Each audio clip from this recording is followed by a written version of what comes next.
Well, we are going to have a question and answer session for about 25-30 minutes at most. I would appreciate it if you ask questions. We don't need speeches and other such things. In the Russian Empire, as well as in the Turkish Empire around the same time, fearfully imagining that Armenians have the desire to set up their own separate state. Even though the political parties, except for a very small party, the Huncharts, in fact gave up those ideas and wanted autonomy within each of the empires. Yes? I'd like to know whether or not the papers that you presented this morning and maybe even afternoon will be available. Will there be copies of them? Will this recording be available? Can you access Yeah. Yes, the recording is available.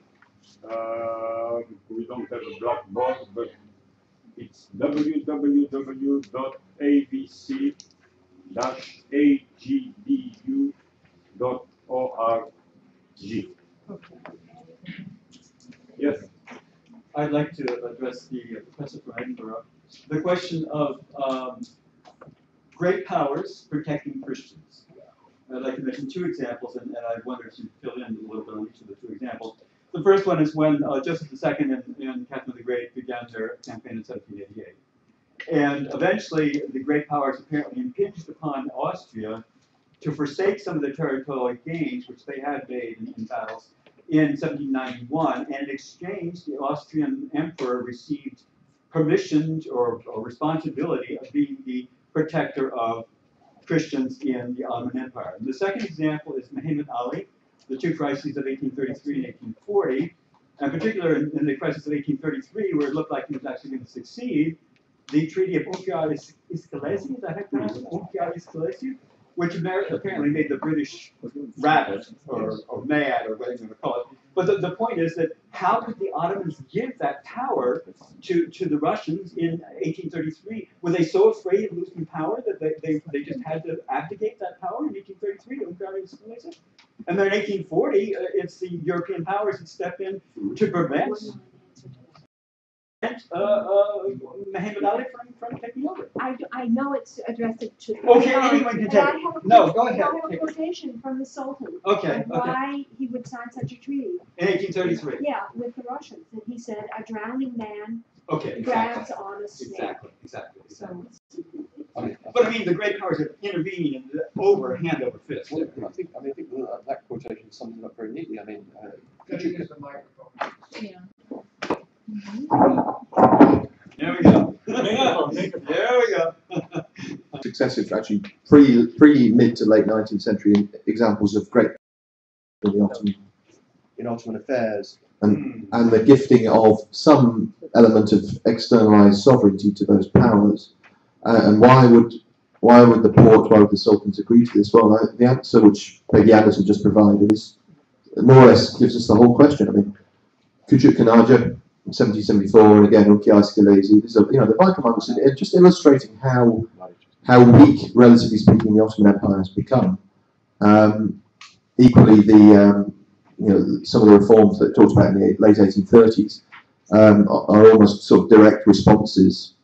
Pro-Christian reform is a response to the weakness, the relative weakness of the Ottoman Empire vis-à-vis Russian military forces, as manifested in 1827 to 28 in the previous decade. These are, rather than cede territory, you see a certain lesser aspect of sovereignty over certain aspects. But I mean, there are a whole package of other things which aren't necessarily related to external rule over, or external influence over internal minorities, that have that sort of air about them from the capitulations onwards, which begin as a sort of gift that in the early modern period and late medieval period, begin as a sort of gift that Ottoman leaders might bestow to foreign dignitaries and powers, and end up as an illustration of quite the power that particularly the more advanced industrialized countries and the more populous and more militarized Russian Empire have over them. So these are measures granted in weakness and resented as such. There are lots of hands. Take it personally if I miss you. Dr. Saroyan first. You feel that there has Can you stand up, please? This question is before any of the panelists. Do you feel there has been a recent major shift in the Armenian government to come into line with the feelings that the diaspora has regarding the genocide? The Armenian government, it's hard to talk about the Armenian government, but the original, the first government, the Tepetosyan government, was very reluctant to take up the issue of the genocide. The problem was they were trying to develop an orientation toward Turkey and away from the traditional orientation in Russia. Subsequently, and that wasn't popular with the diaspora, because for the diaspora, and I'm being a little bit schematic here, the genocide was the one issue that united various sides, Ramgavars, Jezoks, Dashnags, whoever, communists, or whatever. That was the only issue that brought the whole diaspora really together at certain particular moments. Subsequent governments, the next two presidents, Kocharyan and Sargsyan, moved closer to the position of the diaspora. When the Sargsyan government attempted to sign the protocols that were sort of, to a certain degree, by Hillary Clinton on Armenia and Turkey, ferocious opposition in the diaspora, in California in particular, and they retreated on this issue. So, and many people, Armenians, like that. I think it was a disastrous mistake, but I have many opinions that Armenians don't share. Okay, Dr. Rumjan. One of the erroneous notions regarding the issue of Ottoman Empire vis-a-vis its Christian minorities is that the Christian minorities were the only ones who wanted to cede from the empire.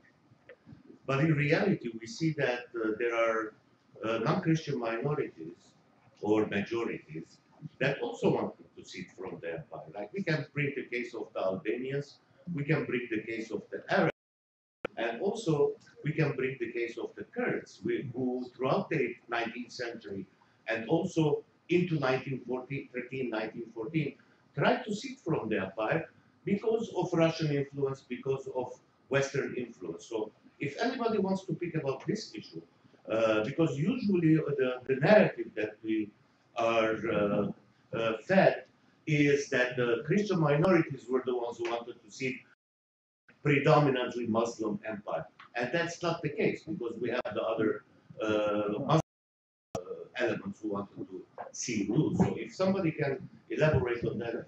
Sure, I'll do that.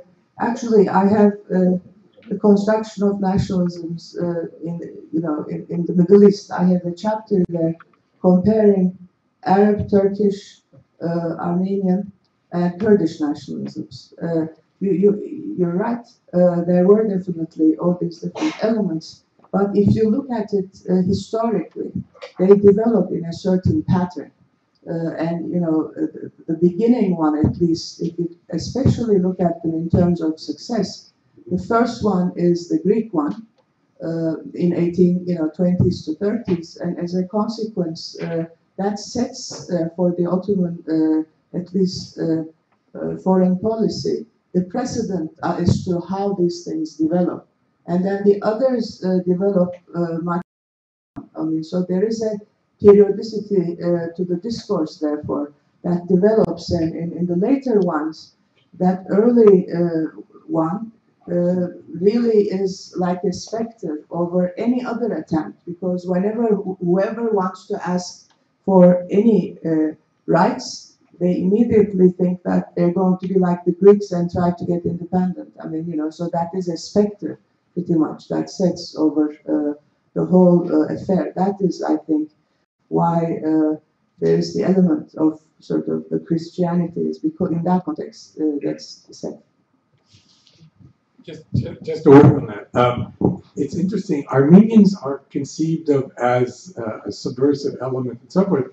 The most rebellious element in the Turkish Empire in Eastern Anatolia are Kurds, who have dozens of rebellions. Now, I'm not sure they want a separate state as much as they wanted to restore the autonomies and powers that had been lost in the 1840s or wanted some kind of recognition of their superior role in terms of land holding, etc., and so forth. So these are. It's interesting that this is a moment still, well into the 20th century, that we're talking about empire and difference and forms of rule, and not necessarily the kind of nation state in the Balkans increasingly coming into play in the late 19th and early 20th century. Yes. Thank you all for your papers, especially for complexifying this process, bringing out new ways of looking at historiography. And I want to take that a little bit further by looking at the way the narratives were formed. And this is especially directed to Ron today, I think. You addressed so well the narratives on the Turkish side, and I want to just bring up the narratives on the Armenian side. And I think in terms of the denial, when the denial is what that reinforces on the Armenian side, and this is also complex too, affected by the Western powers and the way they represent and construct the Armenians, is the issue of innocence. And as long as innocence is so central to my perspective, that it's hard to get at some of the complexities that you all are bringing forth. And I wondered if anybody, either of you or anybody else. Well, Armenians, in my view, are innocent victims of these perpetrators who carried this out. Now, that doesn't mean the same as saying they weren't agents, or that they, in the sense of they were real people in a political situation who had their own ambitions and their own goals. They would like to survive. Protection. They wanted reform. And many of the great powers in pushing for reform were actually working, like many Ottoman Armenians, not and separation, because these great powers didn't want to fight with each other over those lands, but rather saw reform as an alternative to partition and separation. And it seems to me we've lost that moment of the preservation of empire, but under new, reformed, or call it modern conditions, because we have this kind of simple trajectory of history that goes from empire, which is doomed to disappear, to the nation state, which ultimately is what happened, right? So I'm not ready at all to place any blame on Armenians for what happened to them, though they were real agents and had their own ambitions, which clashed with what ultimately the perpetrators wanted. You don't blame Jews for owning department stores in Nazi Germany, or being Jewish, or being communist. None of that is justification for killing them in the Judaism. Yes. Okay. Just a second. No. Okay. I'm a grandmother. My grandmother is no longer here. She's deceased, obviously, but she was a survivor of the Armenian genocide, and she escaped from the refugee camp and made her way back up to Istanbul, amazingly. But my question for anyone, but maybe you two mostly, is you were talking about external influence, from Britain, France, etc., versus the demands of internal reform, and that this may not have been good for the Armenian people, if I heard you correctly.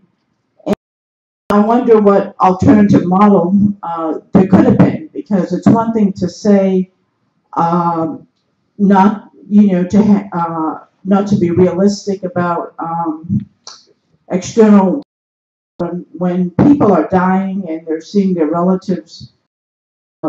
So, what's there to do? So I'd like to ask that, please.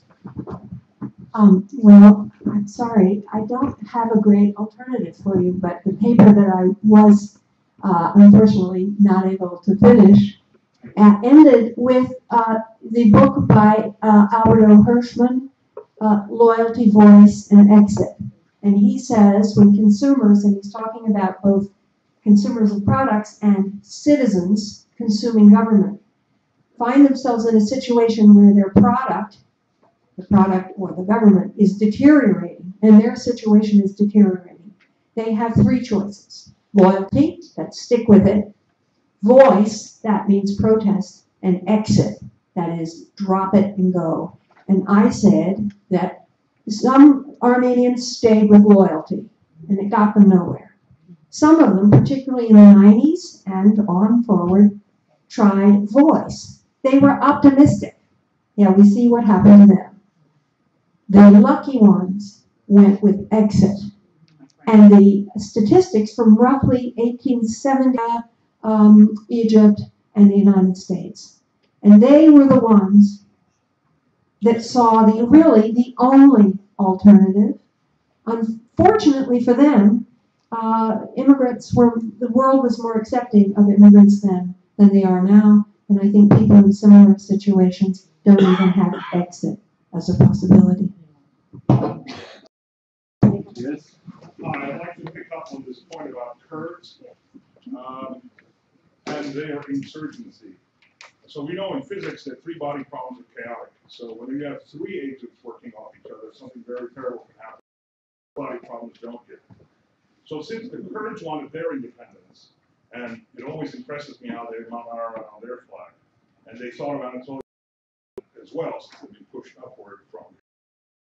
I'm wondering whether the Turkish act, intentionally or unintentionally, of going after the Armenians and using the Kurds, actually in some sense served to give the Kurds something else to do and to enrich themselves, not at the expense of Turks, but at the expense of Armenians, thus prolonging their interest in leaving. Because if you look at the hard facts, the point is the only people who screwed more worse than us are the Kurds, and that they remained in the Turkish country being suppressed for 100 years, past us, while we sort of, those of us who survived, got away, while everybody else we just talked about, Albanians or Greeks or whatever, got what they wanted, the Kurds didn't.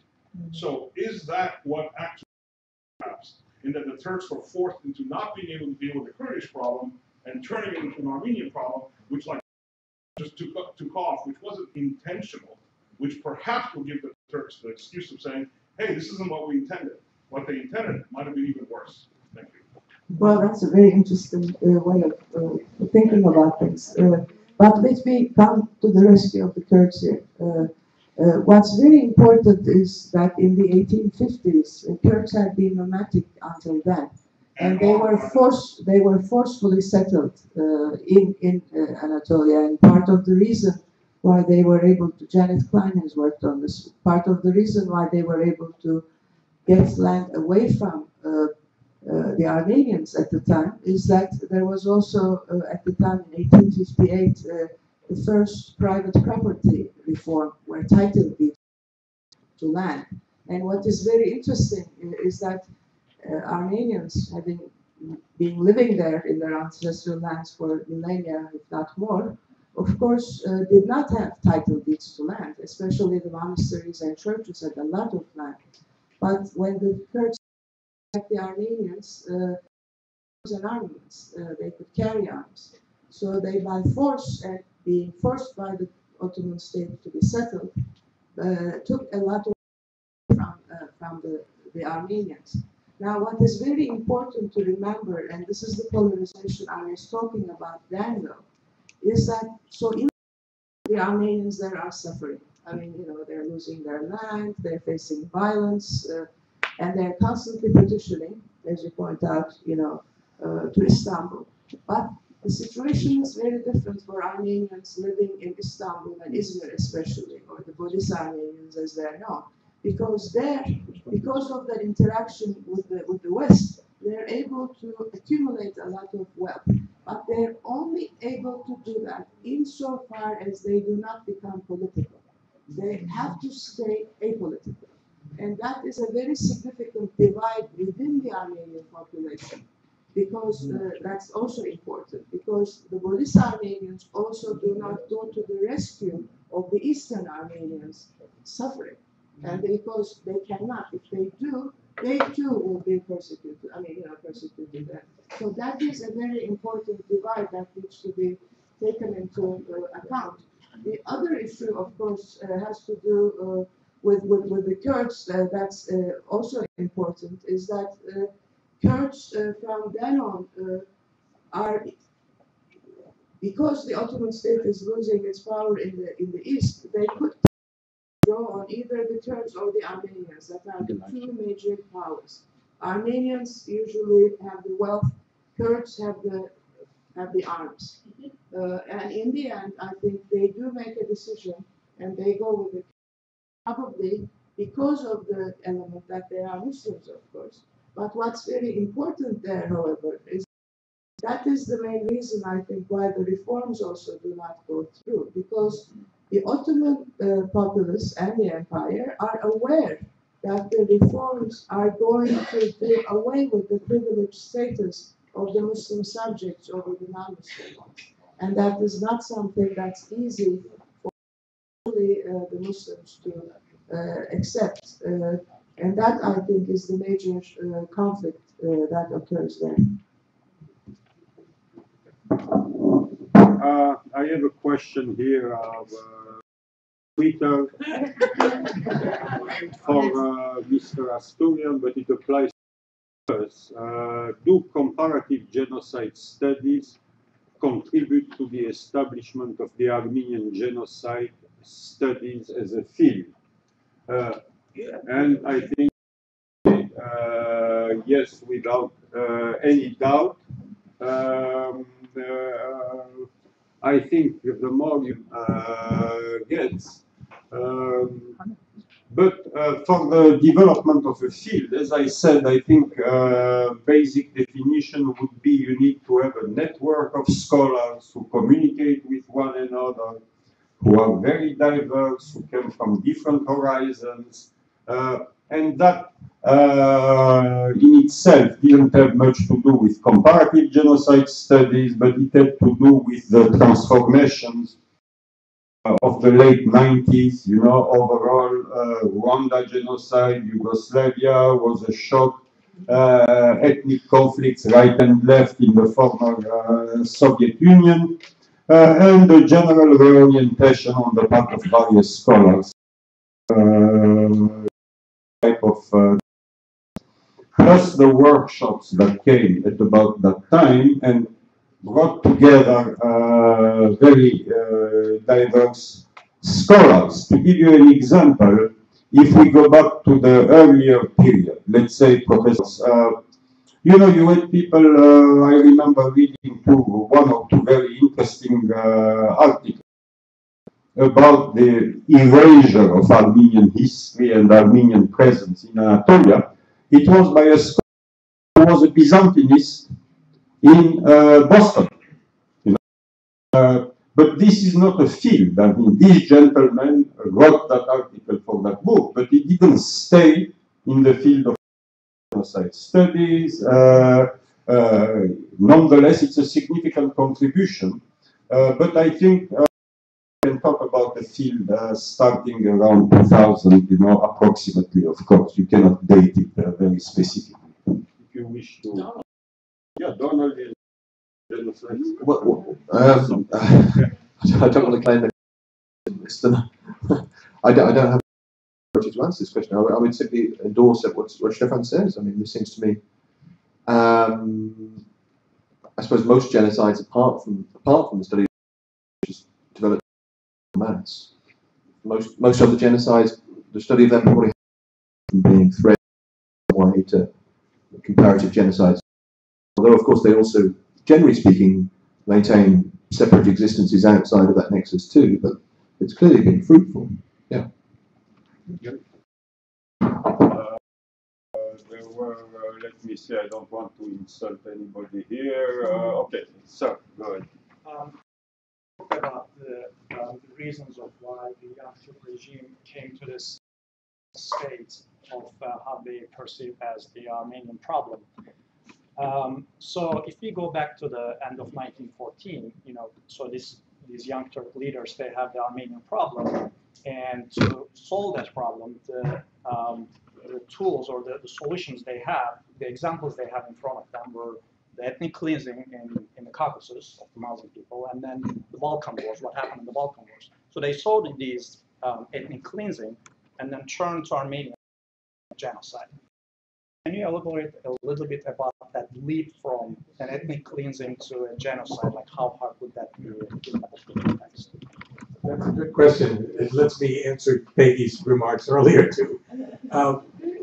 You know, again, as I said in the talk, historians overdetermine things. If you add up all the causes, all the things, the international dimension, the Stefan's work on the conflicts over land, the growing, the loss of the Balkan, they had just lost their homeland. They were angry. Muguet points out they were crying vengeance, revenge. Lots of things are there, right? And then you start to move towards an idea that this is all inevitable, that this is going on. How could it be genocide? And I think Peggy moved in that direction. I've tried to move in a different way. I've tried to argue instead that there still were contingencies. There were still moments of negotiation.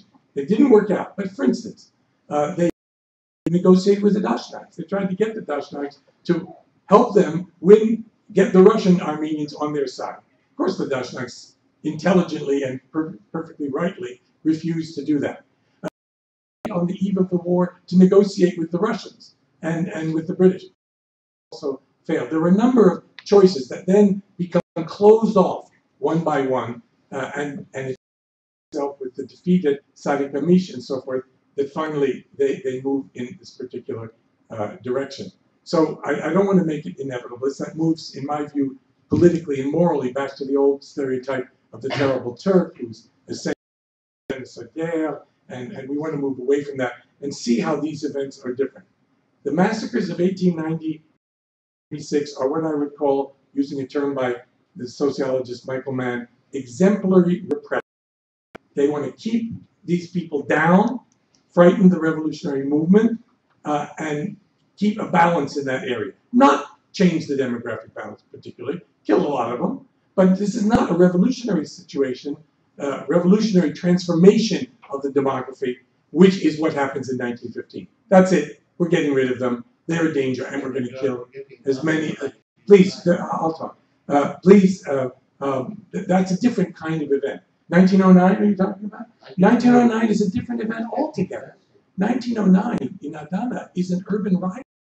It's a pogrom by local people. It has local causes. Bedros Matosyan is working on that. Others are working on that. It comes after the revolution, after the opening of the public sphere, in which suddenly Armenians appear in new ways, marching through the streets, ringing church bells, publishing newspapers, and local Muslims, for a lot of reasons, become very frightened, and then local young Turks and others in newspapers, which are now around, begin preaching these things about the Armenians want a Cilician kingdom. They want to restore the kingdom of Kilikia. Well, and then this riot occurs. That's a very different event.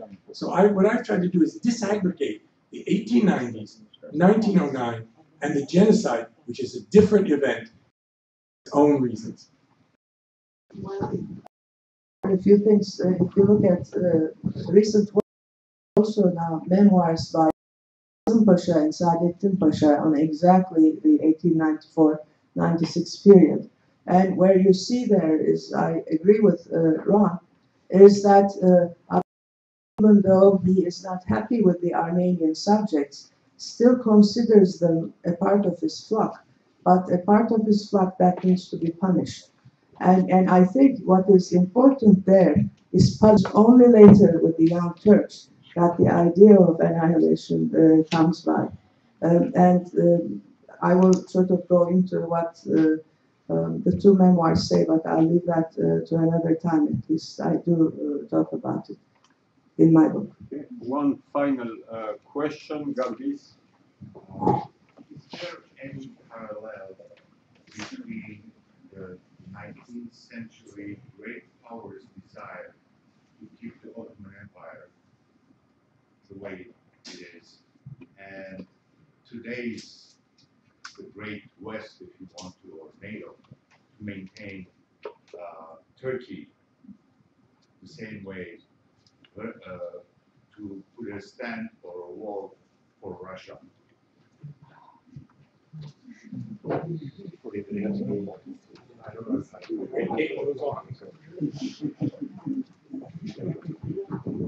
Yeah, that's a very good analogy. So one can take a kind of realpolitik, geopolitical view and argue that there are reasons why great powers, particularly in this imperialist, Peggy and Donald have so clearly shown, we would think are now impermissible. But powers still act that way. And so Russia, I'm sure none of you love Russia, but I'm maybe a little more affectionate. Putin has certain clear geopolitical interests. He doesn't want NATO to spread. He showed that in 2008. He doesn't want NATO to spread to Ukraine, and he's acting in what I would say is a panicky and foolish way, but that's why he took Crimea and precipitated this huge crisis. So it's perfect. John Mearsheimer, even people who I despise, like Henry Kissinger, argue precisely in this way. Right? With Turkey, the United States and other great powers have decided our geopolitical interests, our need for Turkey in the war in Iraq against ISIS, they always find some excuse. So whatever comes up next, we need Turkey. Therefore, we forget the moral position and we decide to argue again that it's not a genocide. Mr. President Obama, if I get a chance. President Obama, I would say, you have a choice. You have a choice. You don't have to recognize genocide, but think of the consequences. You are siding then with the most reactionary, nationalistic, anti-democratic, authoritarian, pro-Erdogan forces in Turkey because you don't recognize. If you recognize the genocide, then you side with the most progressive, the most democratic, the most European, the most like Miguel Juracek elements in Turkey. So think about what you do.